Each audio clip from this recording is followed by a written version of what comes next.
and I'll take this adherent for this meeting of the Executive Committee held on the 21st of February 2024. Present are Councillors Allison, Anderson, Brown, Carmichael, Chalmers, Clark, Convery, Cooper. Also Councillors Cowan, Devlin, Fagan, Ferguson, Miller, Hamilton, Kerr, Logan. Present are Councillors Loudon, Hugh MacDonald, McCallan, McClymont, McCreary, Leslie MacDonald, McGeever, McLachlan, Nelson, and also Councillors Razak, Robb, Ross, Shearer and Walker. And there are a number of officers present at today's meeting, and I'll pass back to you, Chair, for the business. Okay, thank you very much. To come to item 1, which is declarations of interest, can I ask if there are any declarations of interest? Could you please indicate now? I'm not seeing any declarations of interest, so can we move to item 2, the minutes of the previous meeting? Are there any questions in relation to the minutes of the previous meeting? I'm not seeing any questions, so can we agree those minutes as a correct record? Agreed. I come now to item 3, which is the Revenue Budget Monitoring Report for period 10, and we will come and the probable outturn, and I'll come to Jackie Taylor to speak to that report. Thank you, Chair. This is the budget monitoring for our revenue budget, and this takes us to the 28th of December. At section 4 of your report on page 13, we cover the probable outturn that we reported to last month's Executive Committee. We reported that we had an underspend of £9 million, and it was agreed that £9 million would be transferred to reserves, with £3 million being set aside to support budget pressures in 2024-25, and the remaining £6 million to be considered to support the Council's budget strategy going forward, including pay. That resulted in a break-even position for 23-24 for the Council. Over the page at section 4.3, we refer to teacher numbers. You'll recall that there was a holdback of funds in relation to maintaining teacher numbers in 23-24. The Council has confirmed that we have maintained our teacher numbers this year. The amount that was held back amounts to £2.9 million. Whilst we haven't received the cash yet, we are working on the basis that we will receive this given our maintenance of teacher numbers. Section 5 of the report gives an update on the position to the 28th of December, and we're reporting a net underspend of £1.5 million, and the details are shown in the appendices to the report. The housing revenue account is covered at section 6, and again the position to the 28th of December is a break-even position. In terms of housing revenue accounts probable outturn position, that's covered at section 6.2. That is also reporting a break-even position, and that includes a lower than budgeted transfer from reserves, and that's as a result of an underspend in loan charges this financial year. And that underspend is as a result of an in-year benefit from the Housing Revenue Account Loans Fund review, and that features as part of their budget plans for the year that features later in this agenda. So in terms of the recommendations, we're asking that the Council's break-even position after transfers to reserves for the probable outturn is noted, that the underspend of £1.509 million on the General Fund Revenue Account is noted, and that the break-even position on the Housing Revenue Account as at the 20th of December, and the forecast of break-even is also noted. Thank you, Chair. Thank you, Jackie. Can I ask if there are any questions on that report? Could you please indicate now? I'm not seeing any questions on that report, so thank you very much, Jackie. Can we? I don't need to agree the report. Sorry, if I could come then to item 4, which is the capital budget monitoring paper, and Jackie, could I come back to you?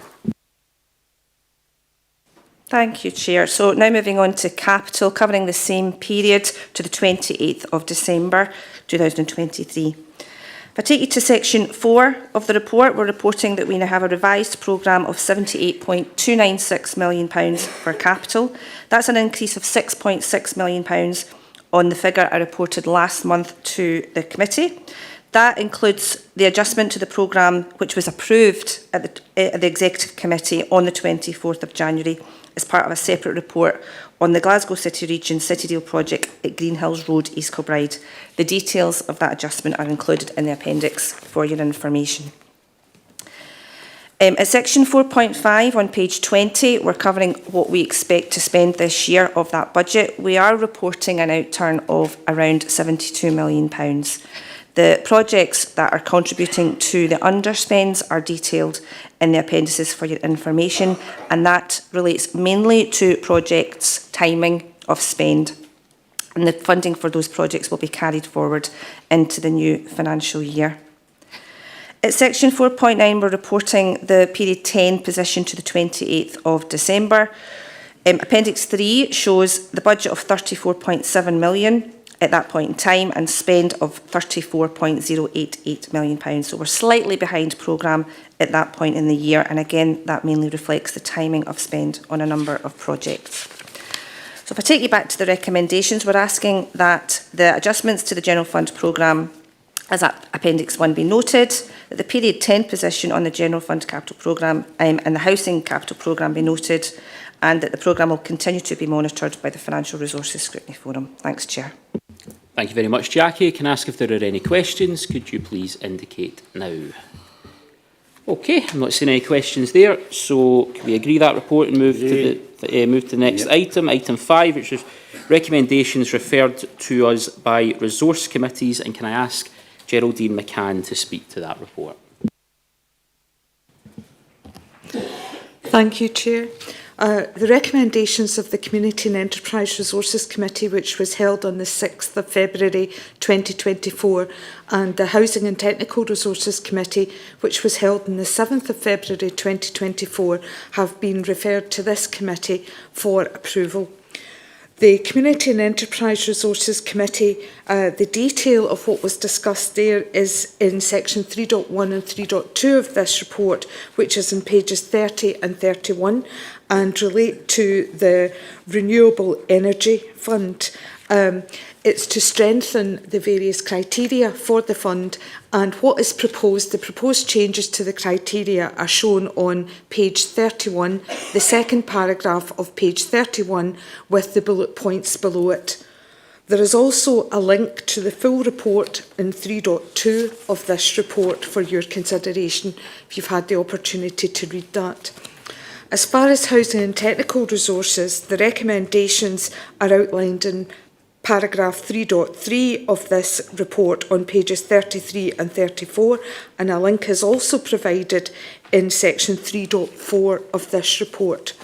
The changes in the Housing and Technical Resources Committee that are referred to you is a rent increase of 6.5% to be applied in 24 and 25, with a further 6.5% increase in 25-26 and again in 26-27, subject to an annual review and customer engagement for all council houses, gypsy traveller sites, lock-ups and garage sites. This is based upon full consultation which was carried out with the Budget Scrutiny Group and the Tenant Participation Group, and this would be followed up in the foregoing years if you approve this today. There is also the findings of the HRA Loans Fund review, which are detailed in section 4 of the report to the Housing and Technical Resources, and you're asked to endorse that for implementation, and that based on the rent increase of 6.5%, the 24-25 Housing Capital Programme of £77.303 million, as detailed in Appendix 2 to the report to the Housing and Technical Resources Committee, be endorsed and referred to Council for approval. Thank you, Chair. Okay, thank you very much. Can I ask if there are any questions on that report? Alec Allison. Not a question, Chair, just some words about how important the changes to the REF fund are. Major decisions may be taken by the Leisure Trust tomorrow at their board meeting, and the changes we're making here could be essential on how many local organisations can take forward assets in their own area. It's taken a great deal of work by the officers to get it to here and for the council over a relatively short period of time. So it's very much welcomed, and I'm sure it's going to be of great benefit to local communities. Okay, thank you. Councillor Allison, can I come now to Councillor Cooper? Yes, thank you, Chair. I'm in a similar position to Councillor Allison. I don't sit on Community and Enterprise, but I welcome the way that things are moving forward regarding the Renewable Energy Fund. I feel it's much more accessible, and the change in the the amount that groups can apply for makes a significant difference to projects that they want to take forward.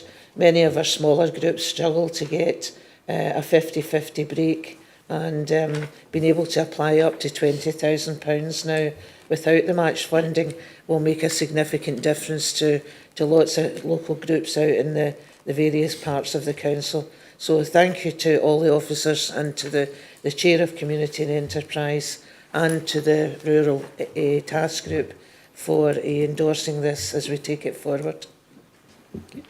Thank you very much. Could I come now to Councillor Cowan? Thanks, Chair. Really just to advise Councillor Allison that the SLLC board meeting is a week today, not tomorrow, just so that you're aware if you're looking for any decisions coming from that meeting, it's a week today. Thanks. Thank you. And could I come now to Councillor Brown? Yes, thanks very much, Chair. Could I thank colleagues for their words on this one? It's been actually, I think, a very important initiative that's been worked on for some time by community enterprise officials and others, has gone, as Alex said, through the Rural Task Force as well. And I think apart from the opportunities it may give in terms of the pressure there is on the Leisure Trust, I don't think we should lose track of the fact that it also gives a fairly significant ability to take a strategic view of projects in the rural area. I think some of us had the feeling as you went through the bits and pieces of projects, all did good things in their way, but in a way there was a bigger gain to be had from being able to look at the thing on a broader basis, which could bring in not just the sustainability of village halls and things of that kind, but also employability projects, various other things of that kind, which will help to sustain the rural community. And I think that's an extremely important aspect of this particular thing. So I'm very pleased to see it go through the Executive Committee today, as I'm sure it will. Thank you, Chair. Well, thank you very much. And for completeness, can I add my own welcome to the decision that's been made by the Community and Enterprise Committee. I think those reforms to REF funding will make a difference, and I think it is something that I'm looking forward to the committee endorsing unanimously right now. So if there are no other questions, can I ask that we agree the report? Agreed. Agreed. Thank you very much. Can I come now to item 6, which is on the Hamilton Town Centre Master Plan, and can I ask David Booth to speak to that report? Thank you very much, Chair. The purpose of this report is to update committee on the work undertaken to prepare a master plan for Hamilton Town Centre and to seek approval for the master plan. As background, the report notes the rise of online shopping and edge of town and out of town shopping, which has had a negative impact on traditional town centres such as Hamilton. In this respect, Hamilton has essentially three constituent parts, with the Hamilton Retail Park and the Palace Grounds area thriving at the expense of the traditional town centre. Furthermore, the size and configuration of retail units within the traditional town centre no longer meet retailer requirements.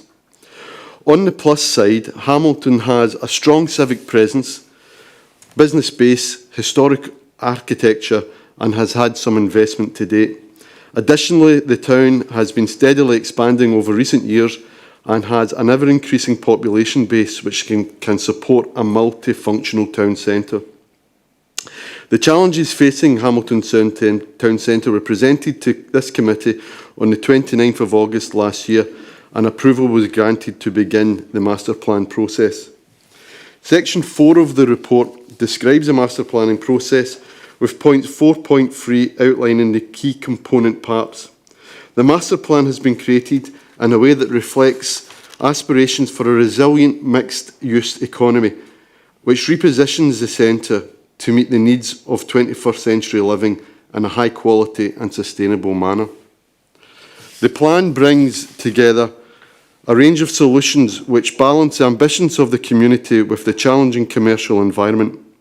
These proposals are ambitious, however, without significant intervention, the town centre will continue to decline. A summary of the master plan is attached in Appendix 1 of the report. Section 5 of the report details 7 key interventions, namely, that the Regent Shopping Centre forms a development site for town centre living, creating an attractive new neighbourhood for the town and supporting remaining retail in the town centre. That options for the former Bears buildings will include the retrofit of the building, demolition and development of it, as well as some meanwhile uses for the site, which could include the use as an event and market space while development is progressed. That the Duke Street car park is considered as a site for student or hotel accommodation alongside new parking provision and forms an active travel corridor to the station.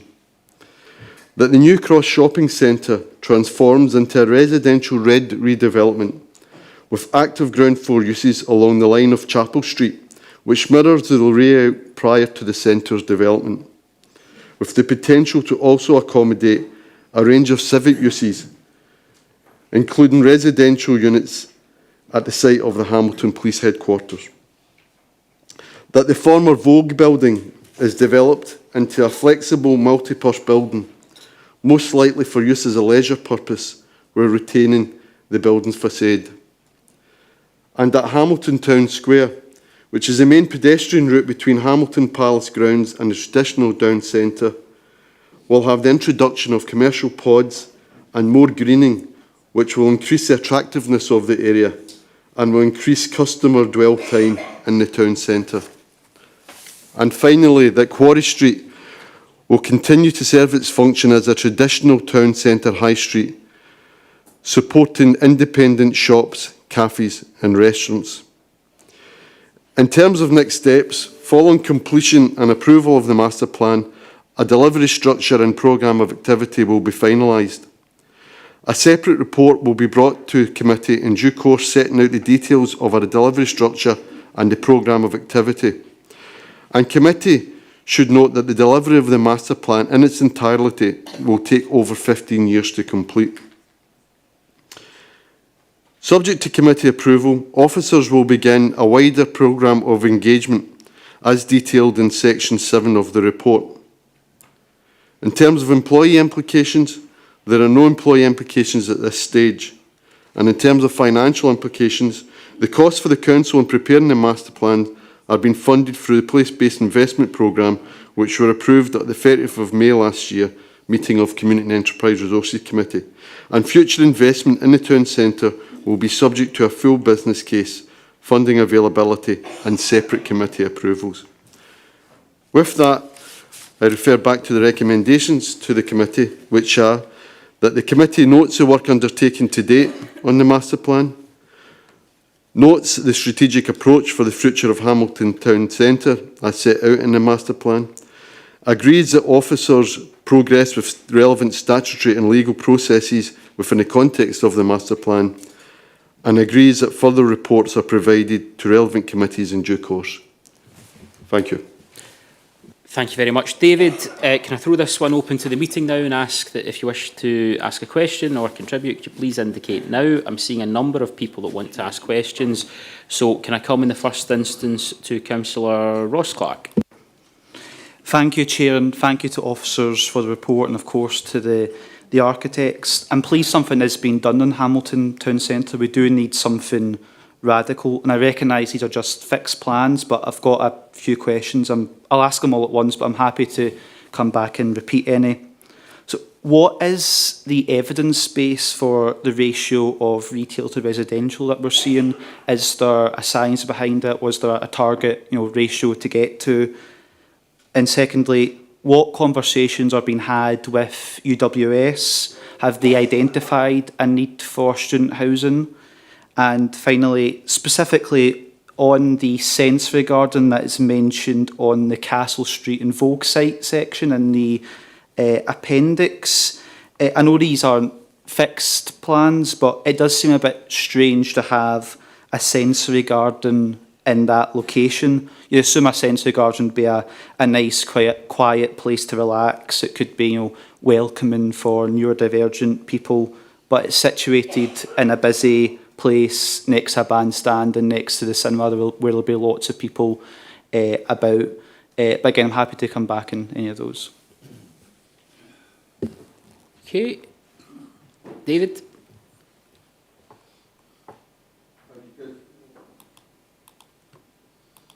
Thank you, Chair. Thank you, Councillor Clark. I'll cover initially the retail and the sensory gardening. I might ask my colleague Alison Brown to talk about your University of Western Scotland and our engagement with it. In terms of the retail, I have information on the retail vacancy level at the moment for Hamilton. So, for example, the New Cross Shopping Centre currently has a vacancy level of 47%, and the Regent Shopping Centre has a vacancy level of 38%. The sort of national average for vacancy levels in towns is just under 16%, so that's 15.9%. Which indicates that there is far more retail space within Hamilton currently than it can sustain as a town centre, which is why we are looking at reducing the retail space within the traditional town centre and looking at a mixed-use approach for that, including in-centre living. In terms of the sensory garden and the sort of linear square, garden square we're looking at. It is worth pointing out that the master plan, some of these things are indicative at this stage, so it's showing a kind of setting out the vision of what could happen in there, and appreciating a sensory garden. It's not just about sound, but it can be about smell and about different approaches in terms of that, and also about programming. If there was, you know, a concert happen, it may be not appropriate time to be in the sensory garden, but concerts won't be happening at all times there. What I think we're trying to demonstrate with that space through the introduction of these sort of concepts is that we're trying to bring interest into the town square that I think people would recognise currently doesn't exist. It's a bit of a kind of barn space that you walk up, and there's little reason to be in there at the moment. So what I would say on that is that in terms of the sensory garden, it is indicative of the kind of thing that could win, and that will be developed through the community consultation and as the master plan develops through its next stages. And with that, if it's okay, Chair, I'll pass on to Alison in terms of UDAs. Alison? Where's Alison? Thank you, Chair.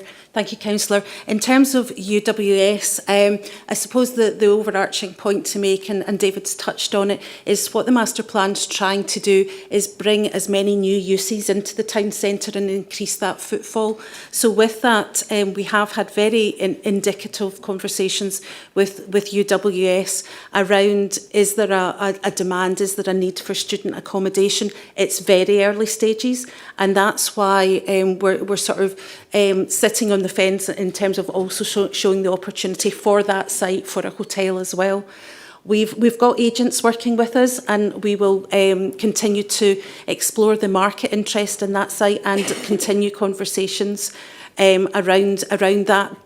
And also as part of the consultation exercise, keen to hear what residents of Hamilton think of that idea or potentially other ideas. So very early stages, but just trying to keep all our options open. Okie dokie. Did you want to come back on that, Councillor Clark? Yeah.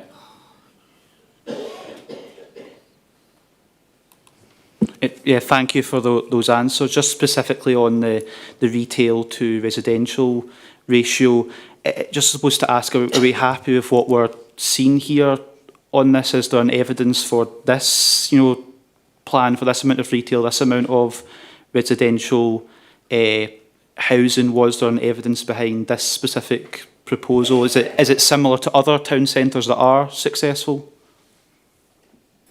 Okay, Alison? Yeah, thank you again. Yes, I mean, the situation in Hamilton is not unique to Hamilton. We're seeing it across other towns Falkirk, Paisley, Stirling, etc. And housing-led regeneration is very much where we're being encouraged to go by agents that are working with us. So we're taking advice from external professionals around this. Hamilton does have all the big retail offers that you would expect of a town. The problem is that they're dispersed around the town. And what we need to try and do is encourage new uses back into the original core of Hamilton and encourage new footfall. Obviously, with housing-led regeneration, you're bringing a new population into the area, and with that, hopefully, new spend. So there might be opportunities further down the line for new retail. I'm thinking smaller local supermarkets to support the new population. But principally, we are being guided by what's happening elsewhere across Scotland and by the professional agents. Okay, thank you very much. And I would add to that the Scottish Government's Town Centre Action Plan and the refresh of that plan as well. Could I come now to Councillor, I think I've got one above that, but this isn't a touch screen. Yeah, okay. Councillor Nelson. Thank you, Chair. I think just on behalf of the Conservative Group, I would just like to commend the officers for their diligent and detailed work in crafting the new Hamilton Master Plan. As a group, we have long awaited a vision that goes beyond temporary fixes and offers a strategic and focused approach to the long-term future of Hamilton Town Centre and its neighbouring communities. 5 years ago, we were presented with a plan that was much to be left desired. It felt like a temporary solution and a band-aid approach with little consideration for the broader, longer-term vision of Hamilton Town Centre. However, this new master plan represents a significant departure from this approach. The master plan encapsulates a strategic vision that acknowledges the interconnectedness of Hamilton Centre with surrounding communities. It also seeks to create a vibrant and sustainable urban environment that will benefit residents, businesses and visitors alike, hopefully for years to come. I think the focus on long-term sustainability and growth is evident throughout the master plan, offering a roadmap for revitalisation and renewal. It recognises the importance of enhancing public spaces, promoting economic development and fostering a sense of community and belonging. I am heartened to see this renewed commitment to the future of Hamilton, and I am confident with this implementation of this master plan we will see positive change and progress in the town centre and beyond. I would like to thank all the officers involved in shaping this visionary document, and I look forward to seeing the fruits of our collective efforts as we work together towards a brighter future for Hamilton. Thank you, Chair. Thank you very much. Could I come now to Councillor Davy McLachlan? Thanks, Chair. Unlike my colleague, I haven't actually prepared this speech. Well done, Richard. Having been a resident of Hamilton all my life, I've seen Hamilton in its glory days, and for reasons that none of us can blame each other for, or probably can blame each other for, the town centre has been in decline for a long time. I think what's being proposed under the master plan looks good, and I think introducing new footfall, i.e. residential, into the town centre is going to complement what's being proposed, bars, restaurants, that type of thing.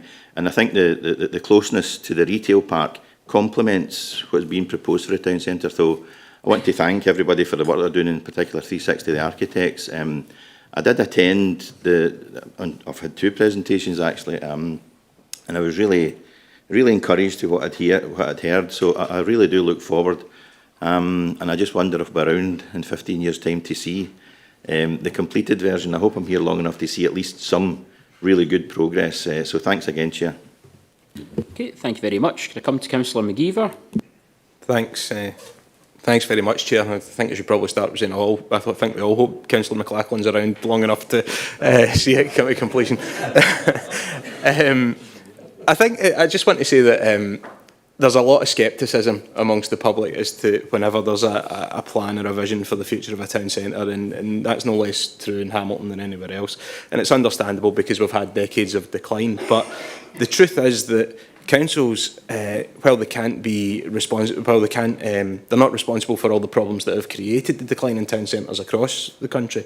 They are absolutely essential to arresting that decline and to reversing it. And this is a good plan. This is an excellent starting point, and I'm sure it will as any plan does over 15 years, it will evolve.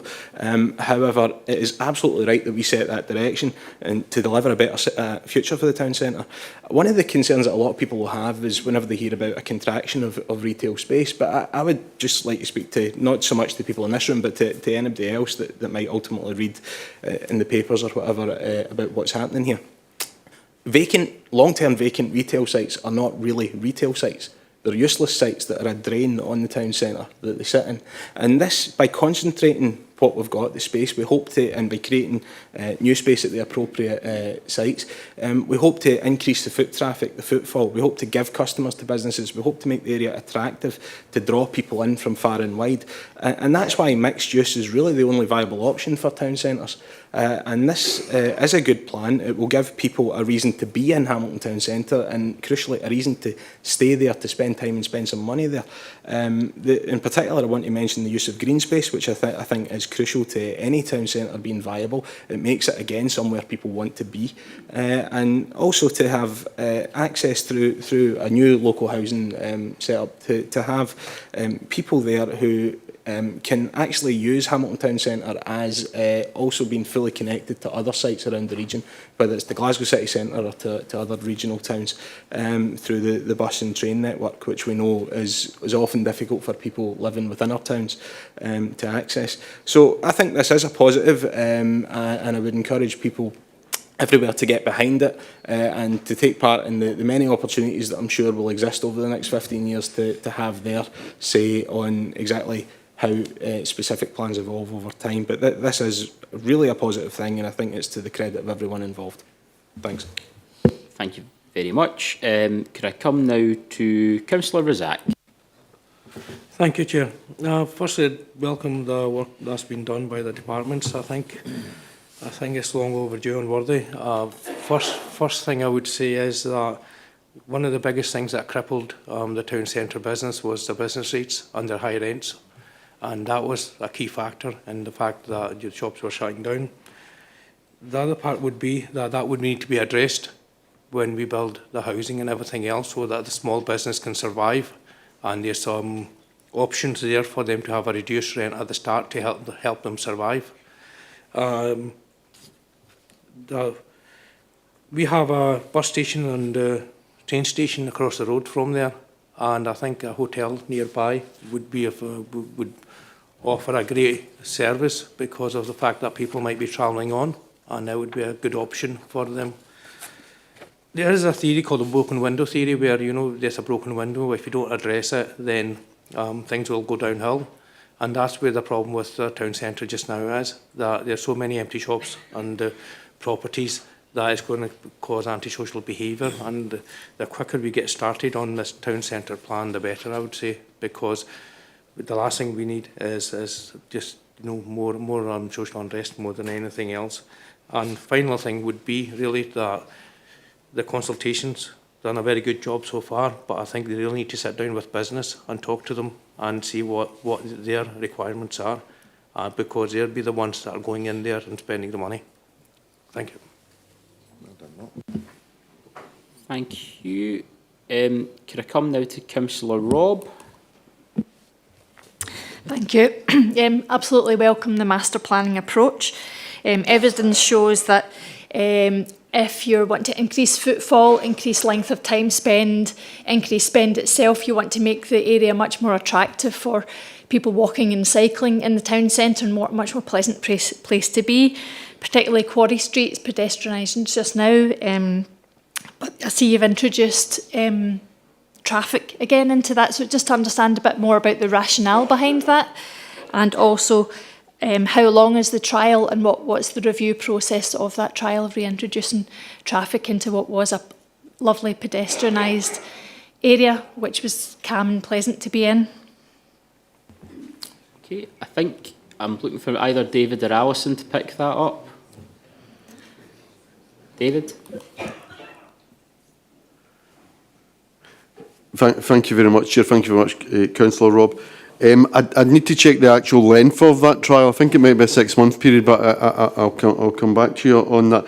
The idea of the trial to try and introduce traffic in there is to try and boost some of the current retail within the the town centre as well. So we find that people, if you introduce cars within that area, that more people will go up and stop and maybe shop locally as they went. So it's to trial that to see if that has a sort of positive impact on the retail within Quarry Street in and of itself. Thank you. Okay. Councillor Ross. Yes, thanks very much, Chair. I'll just say from the outset, David McLachlan's got a much better chance of seeing this completed in his lifetime than I have in mine at 77. Just thought I would put that forward, Davy. I just want to make a couple of comments on behalf of the SNP Hamilton councillors that attended the presentation. I must admit we were very impressed with what the officers had produced. We know it's a long-term investment. We know that we're not going to see so many changes overnight, but we thought that the thought that had went into this by officers was excellent. And there was also, and I'm not giving the Herald any kudos here, but they did produce a picture of an artist's impression of the town centre garden that may result further down the line here. And you know, I would be amazed and really grateful if we could, in fact, get something like that in Hamilton Town Centre.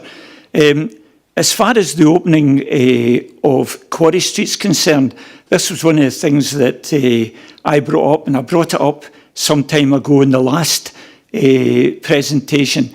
The idea was at some time to try and make sure that those people that went to the retail park in the Palace Grounds area never really come into the town centre itself, and those elderly people in the town centre found it very difficult to go over to the Palace Grounds. And the idea at one time was to try and have some form of transport, free or whatever, to make sure that it was on a circular basis, going round the town centre and over to the retail park in order to try and join up the different areas. And probably that's one of the reasons I would like to see Quarry Street maintained for traffic. I think it's wide enough to give a pedestrianised area as well as help circulate people from one area of the town to the other. But overall, we recommend the decisions that have been put forward, and I hope that when it goes out to public consultation that we do get some more ideas coming forward that can be taken on board. But certainly very happy with the plan as it is, and you've no idea the amount of stress this is taking me off me every night when I go home, because I had a wife who moans about Hamilton Town Centre day and daily, and the very fact that we've now got a plan to make it remodernised goes a long way to helping me. Thanks very much. Bye. Thank you very much. David McLachlan, can I ask you to be brief if that's all right? Yeah. Sure, Chair. Thanks for letting me back in. I just want to come back on the comments that John Ross was making about transport. This is something that was discussed at great detail within the bid. We had looked at contractors to see, we approached contractors, bus companies to see if we could organise some sort of contract with them. This is based on a model that operates, for example, in Manchester, where the centre of the town is where the main terminal is for the buses and so on. It's quite a distance, and there is a real barrier between the retail park and the town centre, as John's alluded to. So some sort of transport link. Now, I think because the Quarry Street is now open, I'm keen to broach that subject again with Malcolm Thomas Harley, the bid manager, because see if we can resurrect that again, because I really think it would make a difference to the town centre. Not just the town centre, John, it was, the bus was, you know, the route we were looking at was from the retail park up around this area, back down towards the centre, and then, because there's now access to Quarry Street, that could be a real success, if we can get that to work and get bus operators interested at a proper, reasonable fee. Thank you, Chair. Okay, thank you very much. I think there's been a lot of pertinent questions and good points in that debate, but can I come to the recommendation? Can I ask that we agree the recommendations in the report? We're agreed. Thank you very much. Can I now come to item 7? on office closures over the festive period, and can I invite Michelle Milne to speak to that report? Thank you, Chair. This report relates to the proposed closure of appropriate offices on Friday the 27th of December 24 and Friday the 3rd of January 25. Section 3 details the background to this proposal, and at 3.3 I would highlight the pattern for this year. So December the 25th and 26th is a Wednesday and Thursday, and the 1st and 2nd of January a Wednesday and Thursday. And there was a proposal similar to this in 2019, so it's just as the calendar falls. At section 4 you will see details of the proposal. Basically, the pattern of public holiday means that the Friday the 27th and 3rd of January will be preceded by 2 days of closure, followed by a closed weekend. And this request is to close as many offices as possible to avoid unnecessary heating and lighting of these premises and to allow employees the opportunity to take a break. The proposal is that the main council offices will be closed and executive directors will be empowered to take decisions on their other premises in consultation with the trade unions after consideration of service needs. Public holiday arrangements for dealing with any service issues would remain in place for the 27th and the 3rd of January. At section 5, you will see detailed employee implications. A closure on the 27th of December would require employees to retain 1 day of annual leave for this purpose from their current leave year, and to facilitate the closure on the 3rd of January 25, employees can use an annual leave day from the 2025 allocation. Just want to highlight there are no financial implications associated with this report, and it would facilitate a reduction in the requirement for heating and lighting over the festive period in some offices. And I would refer committee back to section 2 to approve the recommendations. Thank you. Thank you very much, Michelle. Can I ask if there are any questions? Could you please indicate now? Gladys Miller. Thanks, Chair. I think the proposal is a sensible one. A number of organisations close down over Christmas, and even the ones that don't, they've got a skeleton staff that they don't need to be there now that we've got the hybrid ways of working. What I did want to ask was, are the trades unions quite happy with it?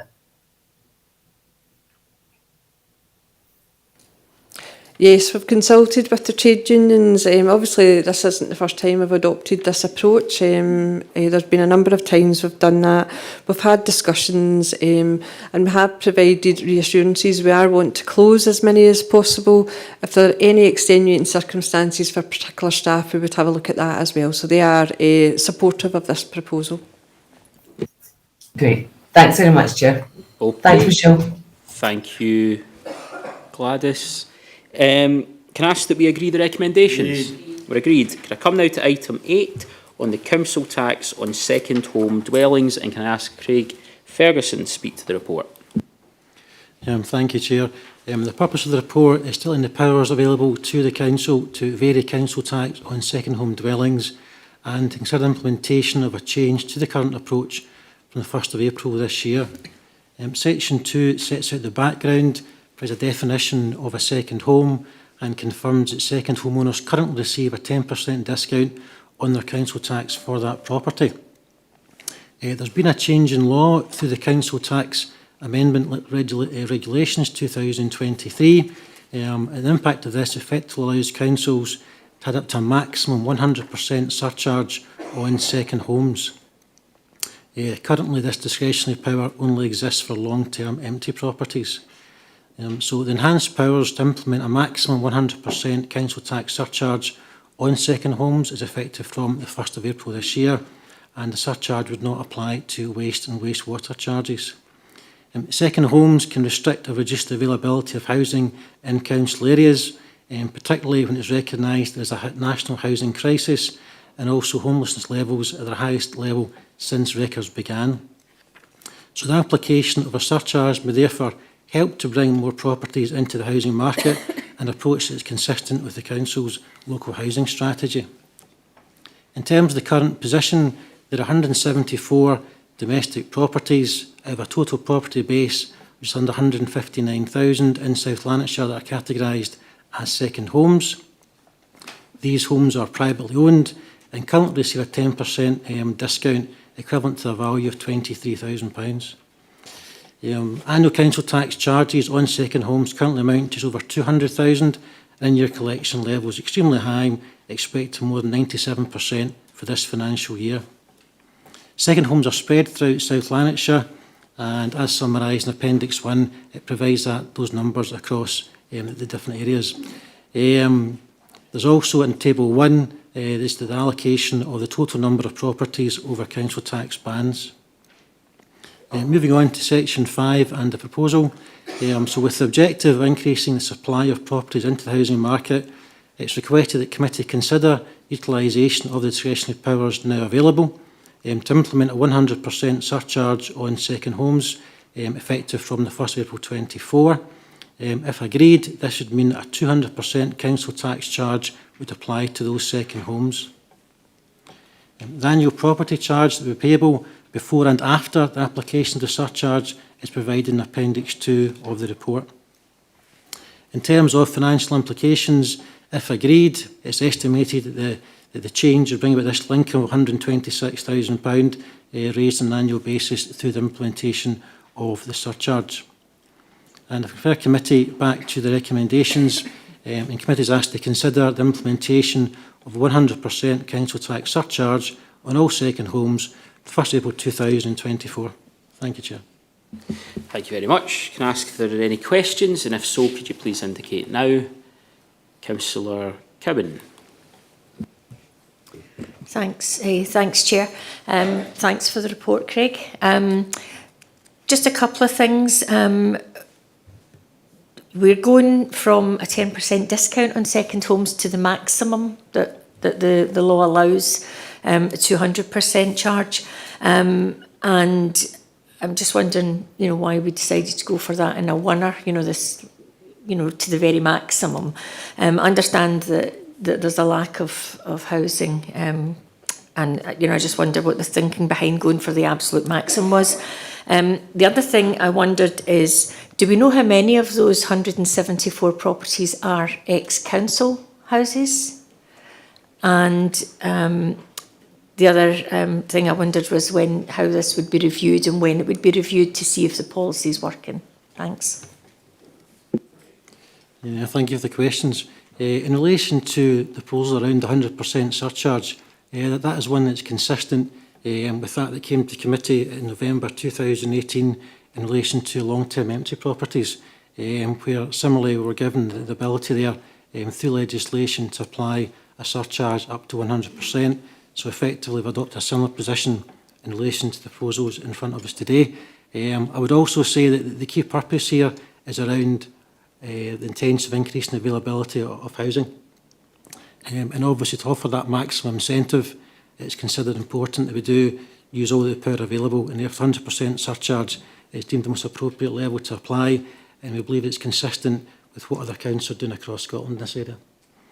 In relation to your question around those that are ex-council houses, I haven't got that information. I'm not actually sure how I could get that, but I'm happy to take that away and see if I can.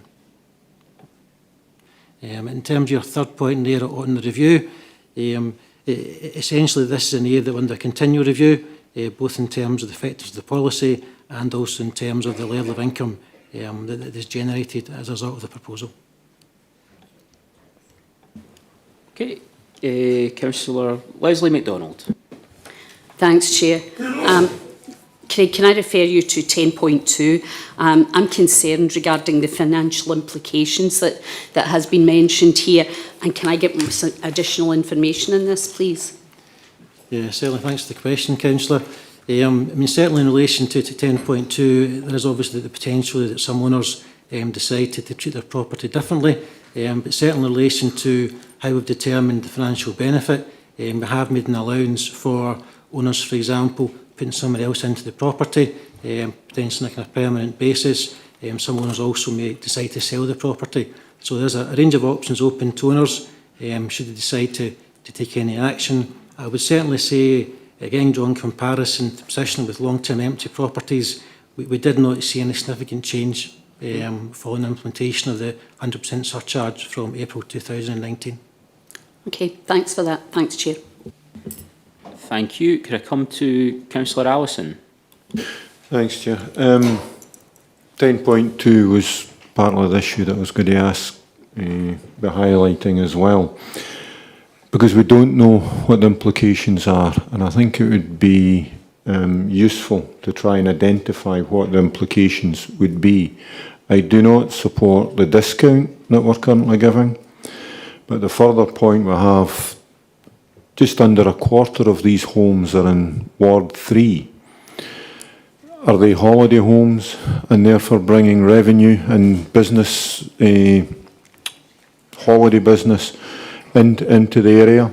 What are the unintended consequences? Because I think the figures you've indicated of the potential income is basically if they all went to the second home surcharge. And I'm not sure, in fact, I'm certain that wouldn't happen. So I really think we need a more in-depth look and identifying what the unintended consequences would be and what else these alternative structures were, because it may not be beneficial financially and certainly could cause some disruption. Thank you, Councillor. In relation to the references here at 8.1 to the financial implications, I would just stress we have taken a particularly prudent approach in looking at additional income that would be generated. We have made an allowance within that effectively reflects an assumption that some property owners may take a different view in how they choose to manage and handle their property. And certainly it's recognised that there's not going to be an equal impact across South Lanarkshire. There will be a level of variation based upon essentially where these second homes are located. So certainly Section 10 does certainly detail the risks as we see it, but clearly there's also a kind of broader point here around the challenges in predicting the behaviour of homeowners in relation to this. But again, I would draw parallels with what we've seen if we've introduced an equivalent 100% surcharge on long-term empty properties. That generates about £290,000 in revenue for the council on an annual basis. And we just didn't see any significant change in the behaviour of owners following the implementation of that charge from April 2019. I've got a question. Before I come to that, Craig, can I ask why the comparison with long-term empty properties? Why I can understand the long-term empty properties decisions, putting long-term empty properties back into use. This, and based on the geography of it, I think looks like a more complicated picture. So I'm just wondering what's the basis for assuming that the dynamics here are the same as in the are the same as with long-term empty properties? Because surely that would have implications for potential tax avoiding behaviour. I think it's recognised that in both counts, the incentive there was primarily around increasing the availability of housing supply within South Lanarkshire. It's obviously recognised in doing that there would also be a financial benefit to the local authority. In certainly kind of wider sense, in terms of the kind of canvassing we've done and speaking to other local authorities, every council we have engaged with has indicated that they have implemented this change already or are intending doing so or indeed considering it as part of their budget process. So it certainly seems to be across the country an approach that councils are looking at. They're certainly appreciating the kind of fairly limited financial benefit in the case of South Lanarkshire here. Other council areas look at far more second homes than we have as a percentage of the overall total, but nonetheless though, there could well be benefits here in increasing the supply of housing within the council area. And that was obviously applied as well in relation to applying the surcharge for long-term empties, again to encourage the bringing of properties back in to supply. Okay, David McLaughlin. Thanks, Chair. Quick question, hopefully a quick answer, Craig. 174 domestic properties out of a total of 158,000. That's assuming that everyone who has got a second home actually lives in South Lanarkshire. So if someone lives out with South Lanarkshire area and they have a second home within, does that still get clocked up? Does that still get registered? Is there a way of communicating with local authorities to determine that? Yeah, so essentially the property obviously built in the area within which it is based, so therefore any charges in relation to that property that then accrue to that local authority. I missed that, Craig, sorry, could you say that again, please? Yeah, so effectively, the billing of a property is based upon the council area within which it is based, regardless of who actually owns the property elsewhere. Right, so if it's a second home from somebody that lives in North Lanarkshire, it would still be billed in South Lanarkshire? Yeah. Yeah, thanks. Thanks, Chair. Okay, Councillor Robb. Thank you. This policy was really introduced to help tackle how the housing crisis in many of our rural areas and in our densely popular but touristy cities as well. I think there's an important one to use out every tool in the box that we can as a council to make sure we keep housing for people who want to live, as much housing as possible for people who want to live in the communities full time, spend their money in the local economy, contribute to that community as well. So I think if this policy can do something, it'll help prevent further communities being lost to just being deserts where people only turn up for 25 days a year. So I think as an incentive to creating good, strong rural communities and more popular tourist areas, we need to implement this policy. Okay, thanks, Kirsty. I've got a lot of sympathy with what's just been said, but my concern is around just the potential for, and indeed releasing homes into the supply. My concern is just around the potential for tax avoiding behaviour, which I'm reluctant to go into too much detail about in a public forum, so that council officials are not providing anyone with a how-to guide. But can I say the recommendation here is that we consider the implementation of a 100% council tax surcharge. Can I suggest we're about to come into a budget meeting shortly? It should be beginning in 2 minutes. It's going to have to be delayed slightly.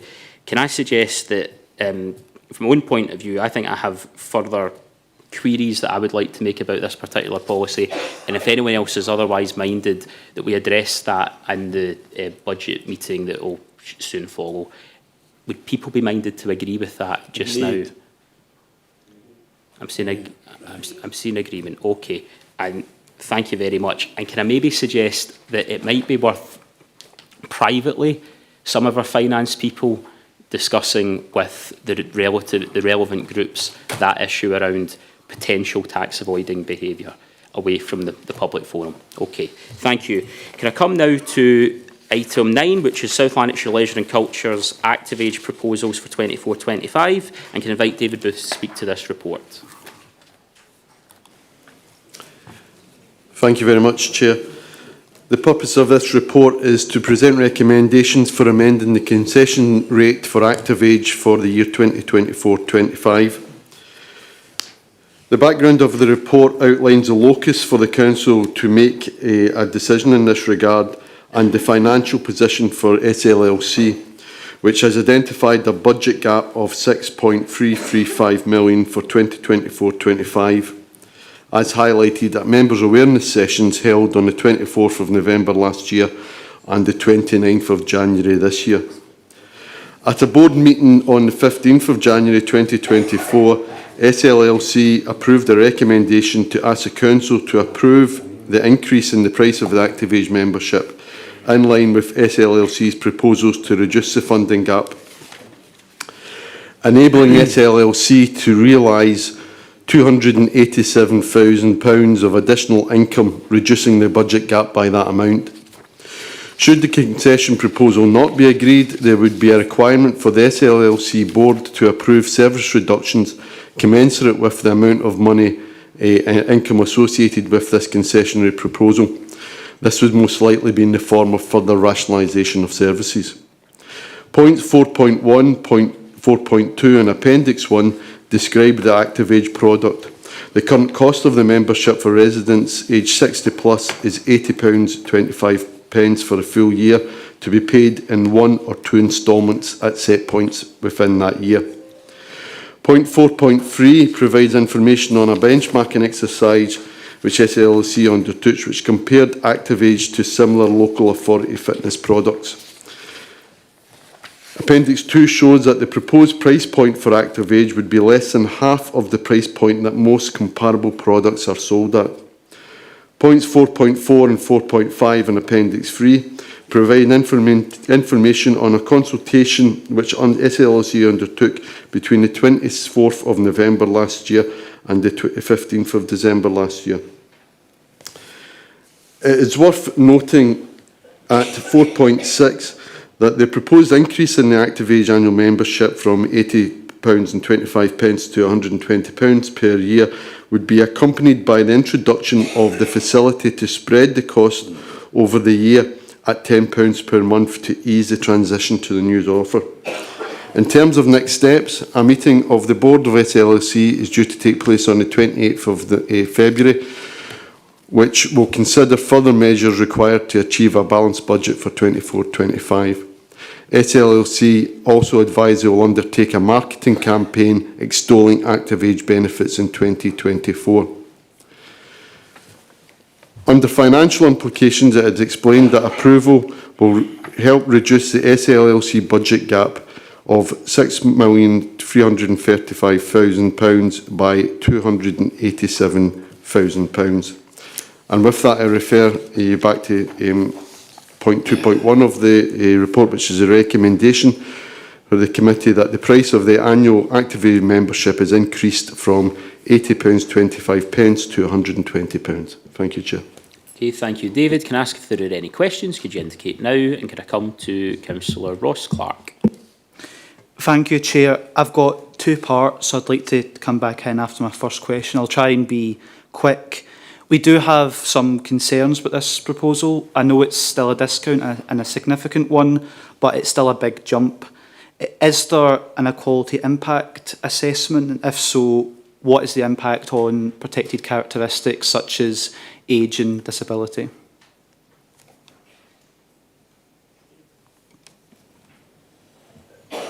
Yes, so in Councillor Clark, there is an equalities impact assessment being undertaken for this, and it does recognise that this would have an impact on those people within the age group that would be that would get access to this scheme. Yeah, thank you. I'll come back in if I may. And I believe this came about based upon, the potential of a funding cut of £1.5 million, now down to £1 million potential. We also don't know what the full state of SLLC's finances will be till after the budget today. I would therefore, on behalf of the SNP group, like to propose an amendment that this item is deferred till after the budget is decided upon today at full council. This approach would be similar to that taken in the last item as well. Thanks.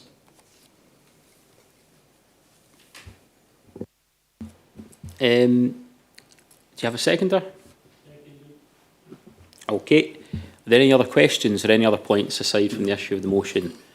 Right. Okay. I would like to recommend the paper as is, the report as is. If Councillor Convery is willing to second that, there is an amendment from Councillor Clark.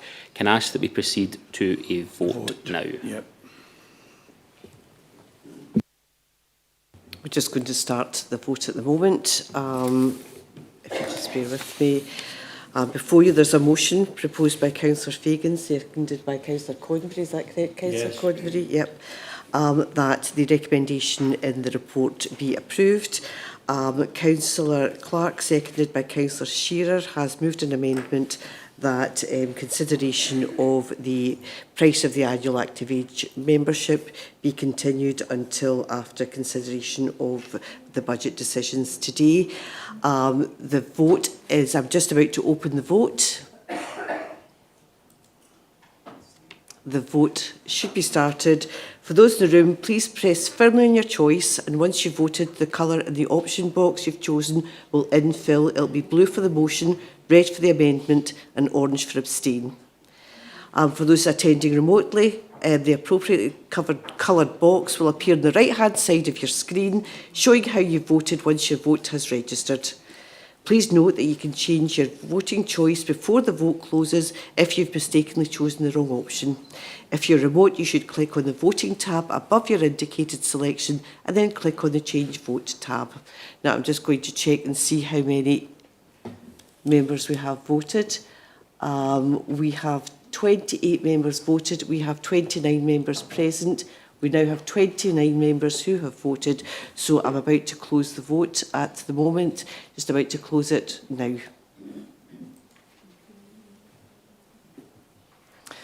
We have, for the motion, 19, for the amendment, 10 votes, and the motion is declared carried. Okay, thank you very much. Could I come now to the next item of business, which is the former Larkfield Hall and Stonefield Road pitches in Blantyre.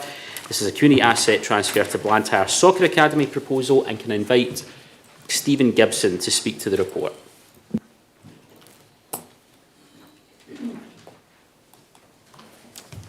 Thank you, Chair. The purpose of this report is to advise committee about a request for the community asset transfer of the former Larkfield Hall and Stonefield Road pitches in Blantyre, and to seek approval for the sale of the land to Blantyre Soccer Academy. The background to the report is in section 3. This confirms that the Academy, if I can split that out, made an approach under the terms of the Community Empowerment Act 2015 for the purchase of the hall and the adjoining pitches.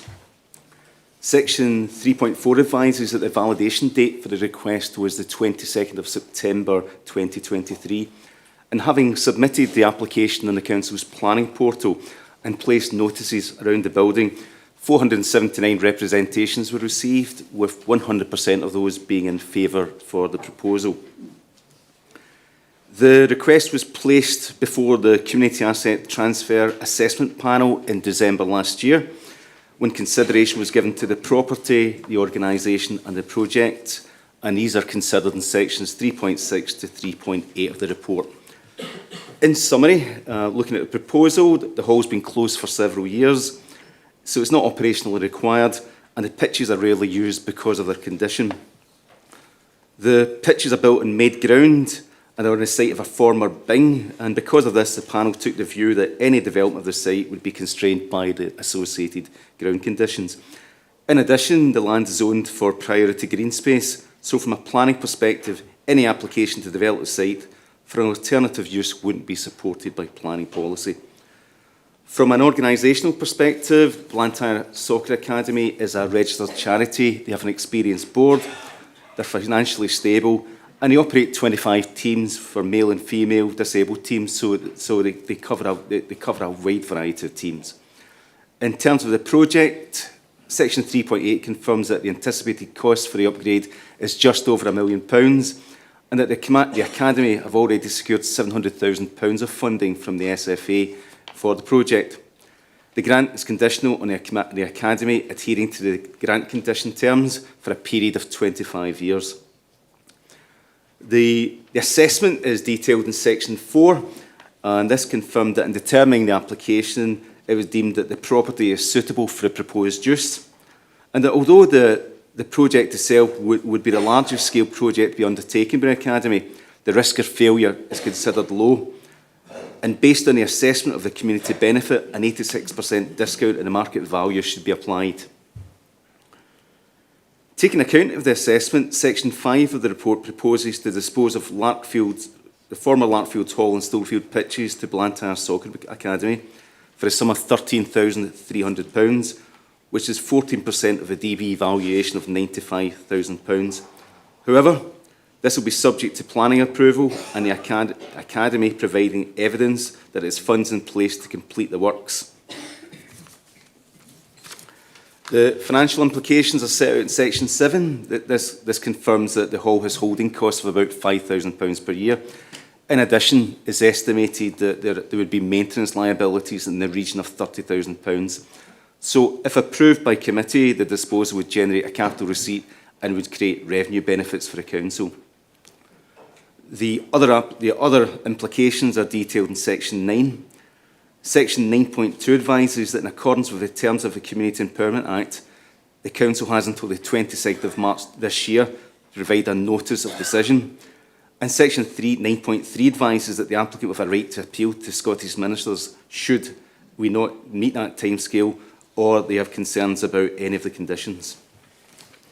If I can draw your attention back to recommendations in Section 2, The report recommends that committee approves the sale of former Larkfield Hall and Stonefield pitches to Blantyre Soccer Academy, subject to the terms and conditions set out in section 5, and that the Executive Director of Housing and Technical Resource, in conjunction with the Head of Administration and Legal Services, is authorised to conclude all matters in respect of the sale and enter into all necessary legal arrangements. Thank you, Chair. Thank you very much, Stephen. Can I ask if anyone wishes to ask a question? Could you indicate now? And could I come to Councillor Maureen Chalmers? Thanks, Chair. Just very briefly to welcome this report. Blantyre Soccer Academy are an excellent local organisation who are developing their work that they do locally beyond sport into a broader health and well-being support within the community. Just at the weekend there, I was delighted to take part in our first anniversary of their Keep the Heat men's support group, supporting men's mental health and well-being. So their work is beyond football and they're becoming a really good asset in Blantyre community. Thanks to the officers, I know they've really appreciated the support from Joanne and the team within the council for the support they've had and what is quite a big project, so thank you. Thank you very much. And could I come to Councillor Morazak? Thank you, Chair. Previously, Soccer Academy took over Rowan Hall and they regenerated it and put a sensory garden and men's shed in.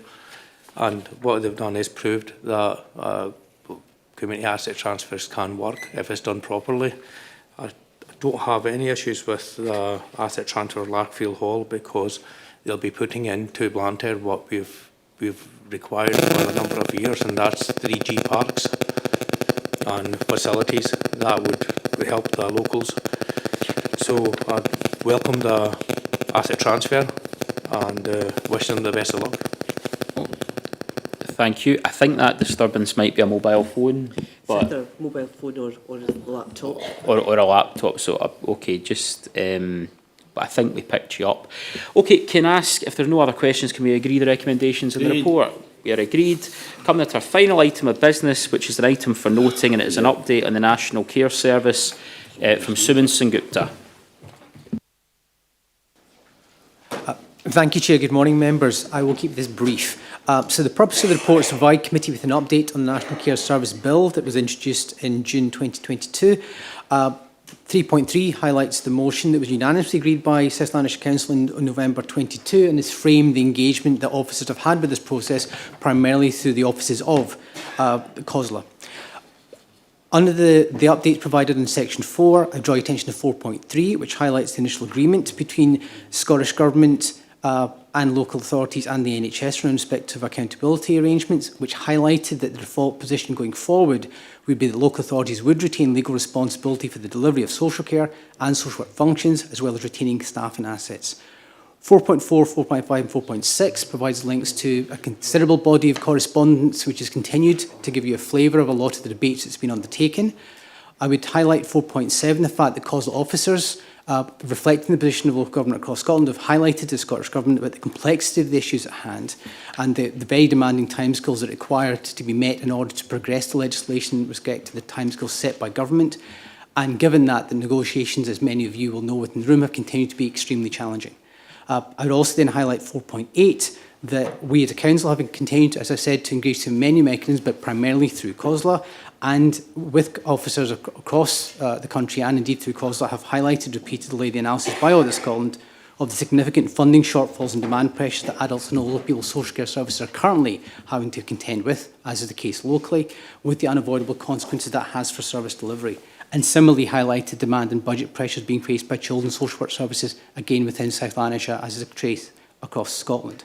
4.9 then provides the most up-to-date position, which is as of the 17th of January 2024, the Scottish Parliament agreed and the Scottish Government confirmed that consideration of the bill at stage 1 will be extended to 1st of March 2024. I would take you back to the recommendation of the 2.1 and happy to answer any questions. Thank you. Thank you very much. Conscious of time, so if anyone has any questions, can I ask you to indicate now, and can I come to Councillor Robert Brown? Yes, thanks very much, Chair. I will restrain my normal rant on the National Care Service to a couple of sentences in the light of the thing here, but I'm not surprised that the Scottish Parliament Committee have had to defer the consideration of stage 1 until March, not the first deferment there's been. I can't say that I've kept up to date with all the nuances of this particular matter, but I did have a look through the Finance and Public Administration Committee report that's mentioned in the papers. I drew a number of bits out of that. I mean, one is that the whole joint accountability issue seems to me to be a nonsense, however you arrive at it. They've moved, obviously, the substance of the thing to some degree, but it still remains with an attempt by the Scottish Government to kind of have a very close finger in this particular pie. It also indicated, and I think it was against the background of quite a lot of uncertainty and scepticism about both the figures and the actual content of where this whole thing was going, that 170 civil servants are working at any one time on this particular bill. That must be a nonsense. £1 million a month, apparently, is the cost of that particular process. Now, the core of the matter really is this going to improve social care or is it not? And the item in 4.8 refers to the analysis by Audit Scotland of the significant funding shortfalls and the demand pressures that exist in this area. None of us have to be told about that, I don't think. That's the core issue here. That remains the core issue. And the fact that the government are wasting political time, committee time, professional time on this particular project, I think is still something to be hugely regretted. There's a role for them in manpower planning and in standards. That's probably the limit of it. They should concentrate on providing the funding to local authorities and to IJBs to make the best of this particular difficult situation.